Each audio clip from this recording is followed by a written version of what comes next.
இன்றைய அனுதின மன்னா நிகழ்ச்சிக்கு நண்பர் சிசி ஜெபக்குழு உங்களை யாவரையும் வரவேற்கின்றது.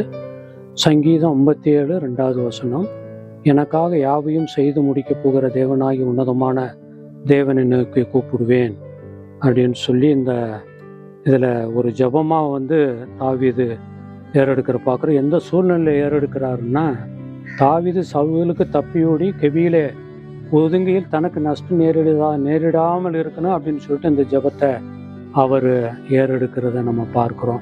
ஒருவேளை அவருடைய வாழ்க்கையில் எத்தனையோ விதமான காரியங்கள், அவர் சவுல் கொண்டது 1000, தாவீது கொண்டது 10,000 சொல்லி அந்த பெண்கள் பாடின அந்த நாளிலிருந்து அவனை அது ஒரு பயங்கரமான ஒரு வெறுப்பாக சவுல் தாவீது மேலே இருந்ததை நம்ம பார்க்குறோம்.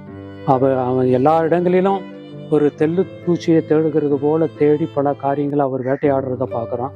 ஆனால் அப்படிப்பட்ட ஒரு சூழ்நிலையிலையும் கூட அவருக்கு எத்தனையோ விதமான ஏளனமான காரியங்கள், துன்பங்கள், மற்ற எத்தனையோ எதிர்ப்புகள் பல சூழ்நிலை வந்த போதிலும் கூட அவர் தேவனை நோக்கி தான் பார்த்தார். அவர் குறித்து சுய பரிதாபம் கொள்ளல. ஏன் ஆண்டவரே, நான் உமக்கு உண்மையான நான் மனிதனாக இருக்கேன், ஏன் எனக்கு சவுல் ஏன் இவ்வளவு என்னை துரத்துறாரு, என்ன காரியங்களை செய்கிறாரு, நான் நன்மையான காரியத்தை நான் அவருக்கு செய்யுமா. ஆனால் எல்லாவற்றையும் பொறுமையாக அவரை சகிக்கிறத பார்க்குறோம். ஏளனமான பேச்சுகள், துன்பங்கள், எல்லா சூழ்நிலையிலையும் சுய பரிதாபம் அவர்களுடைய வாழ்க்கையில் தாவீதுனுடைய வாழ்க்கையை ஏன் இப்படி செய்தாருன்னு அந்த ஒரு கேள்வியே இல்லை.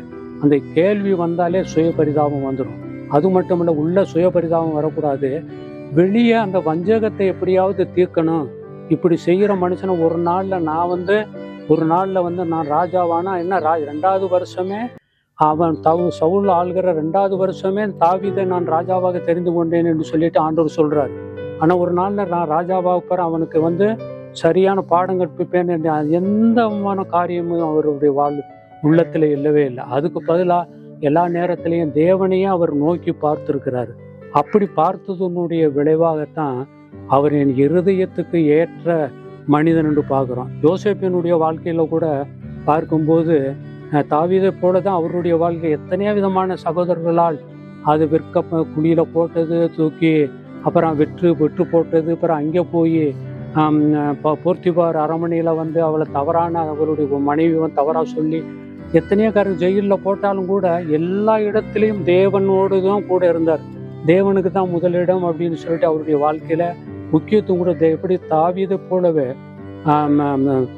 யோசேப்பும் அவருக்கு முக்கியத்துவம் கொடுத்ததை பார்க்குறோம்.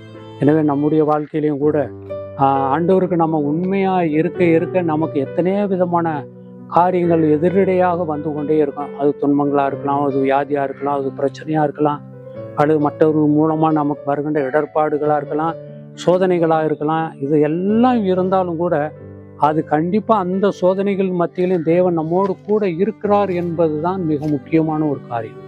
இதை நம்ம மனதில் வச்சு நம்மளுடைய வாழ்க்கையில் நம்ம தாவீதை போல, யோசேப்பை போல நம்ம அவருக்கு சாட்சியாக வாழணும்னா அப்படிப்பட்ட எல்லா காரியத்தையும் எவ்வித வஞ்சம் இல்லாத தேவனையே நோக்கி மற்றதையும் நம்மை குறித்த சுய பரிதாபம் கொள்ளாமலும் ஆண்டவரை மற்றவருடைய அவனை அழிக்கணும், அவனுக்கு சேதப்படுத்தணும் அப்படின்னு அந்த தீமையான எண்ணம் இல்லாமல் தேவனை நோக்கி பார்த்தவர்களையே தேவன் நோக்கி பார்ப்பேன் என்று சொல்கிறார் ஒரு வசனத்தில்.